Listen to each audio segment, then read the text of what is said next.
Again, good evening and thanks for coming out.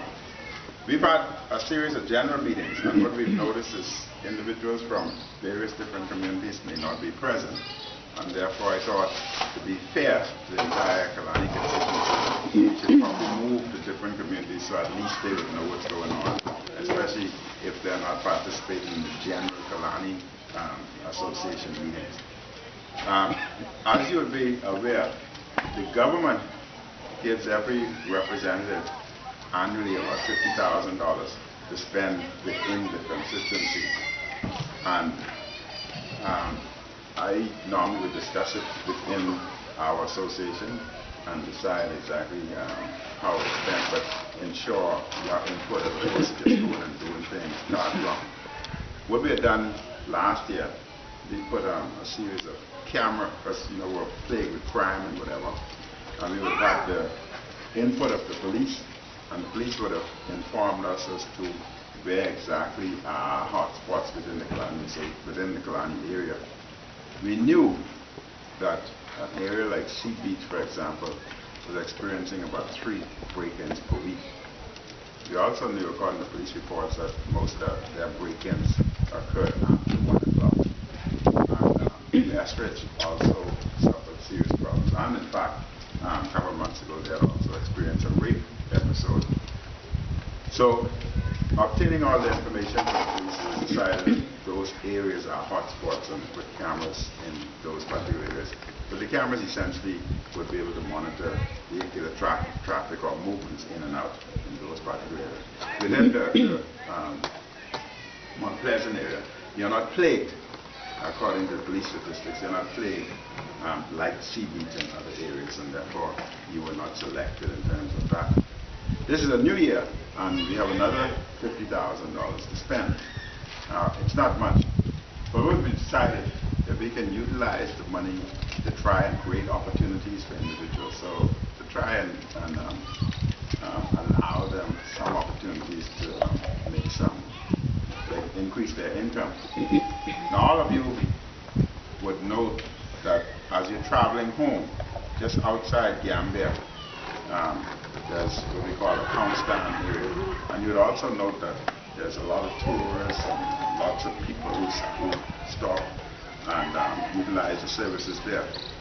You'd also note that there are 2 parking lots opposite the fish stand area, and there are 2 facilities within the parking area. Those facilities were placed there illegally for all intents and purposes, and the police have been from time to time asking them to move the facilities. However, you know the problems we face within the community in terms of enforcement of laws and whatever. So we wanted to introduce a system where we can regularize things within the Kalani constituency, and at the same time give individuals opportunities in terms of employment opportunities to make some money for themselves. If we know that that area is what you call a highly attractive area in terms of individuals who utilize the services there. So what I'm seeking from you today is to get your support in informing government as to what Kalani wants to do. What we want to do, the 2 existing parking facilities, we want to take one of the parking facilities, move the existing sheds that are there. I've already discussed it with the personnel who are utilizing the facilities there. Remove the particular 2 sheds that are there and place 10 stalls within that particular parking facility. In addition to the 10 stalls, you'll also put seating arrangement or capacity there, in addition to overhang some shade from the sun. We would also put on the opposite side of the parking facility, you put a camera system, which would be connected in to the existing camera systems that are there, which would be under 24-hour monitored by the police station, KWB police station. And therefore that in itself would be an attraction. Now the stalls would be compact, and we'd have special designs which would be built by us. We would have the colors in keeping with the compass point colors, which somewhat attraction for the particular area. But we feel that once we do that, the two individuals who are presently there, they must obviously have first choices. You can't just displace people, though they're there illegally, but the point is they're there. And therefore, they would automatically occupy 2 stalls. And that had been discussed with them already. Because that's in the vicinity of the Gambia area, then 4 stalls would automatically go to Gambia residents. And there'd be systems and policies in place so as to make decisions as to who would get the stalls. It would not be determined by me. It'd be the residents of the community make those decisions, but we'd have policies in place and guidelines so that we can maintain standards, ambience, and quality. 2 stalls, 2 or 3, would automatically go to Mount Pleasant residents.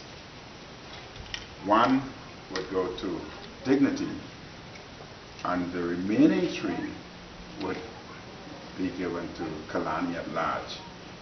Now, in case you don't know, Kalani extends from Gladstone Road. You take Gladstone Road and go straight to Bay Street. That's Kalani. And you take Gladstone Road and go to Carmichael Road. And everything west, going straight to the ocean, and possibly right outside the coast of Andres, is Kalani. So you're occupying half of the properties. Alright? So 3 stalls would go to Kalani at large, but 2 or 3 would be to the Mount Pleasant residents. Now essentially, we got something drawn up. So this is what you're looking at essentially. This is the sea, as we know it today. This is Bay Street. And what you do is you have 10 stalls along here with seating capacity so that individuals can come, have lunch, whatever, overlook, you in the water, and you would have sunshades and a camera system on the outside so that the area is 24 hours monitored for security purposes by camera surveillance attached to the police station.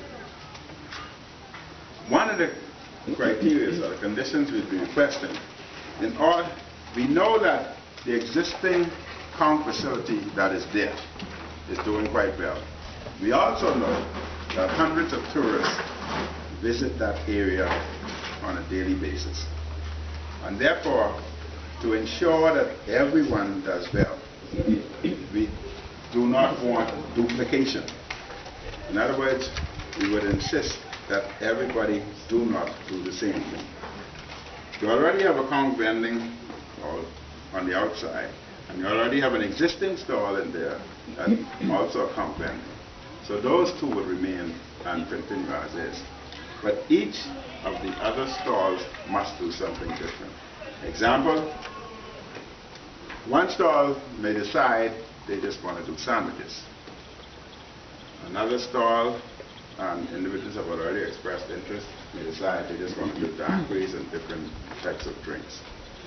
Another one may decide they just want to do Bahamian-made products. Example, coconut cake, benny cake, tarts, bread, pudding, that type of thing. Another one may want to do tourist paraphernalia, be it straw work, dolls, those type of things. So you'd be very creative. Once you do that, then you're not having duplication. And from the flow of what's happening there, and the security that's in place, and with the facilities, with a beautiful view of the sea, etc., it's not unusual and would not be unusual for individuals, professionals, etc., who would come there utilizing the service just to have lunch or a snack or whatever. And I think it would be a great opportunity for individuals within the community to do well, because everybody has particular skills. And that's basically what we want to do at this particular time here. We've gotten, the community is in agreement with it, but we note that every time we have meetings, hardly anyone from Mount Pleasant is there. And therefore we feel it's essential to come here to you so that you know what's going on and you know that you're also a part of it. And 2 or 3 stalls would be reserved especially for the Mount Pleasant residents.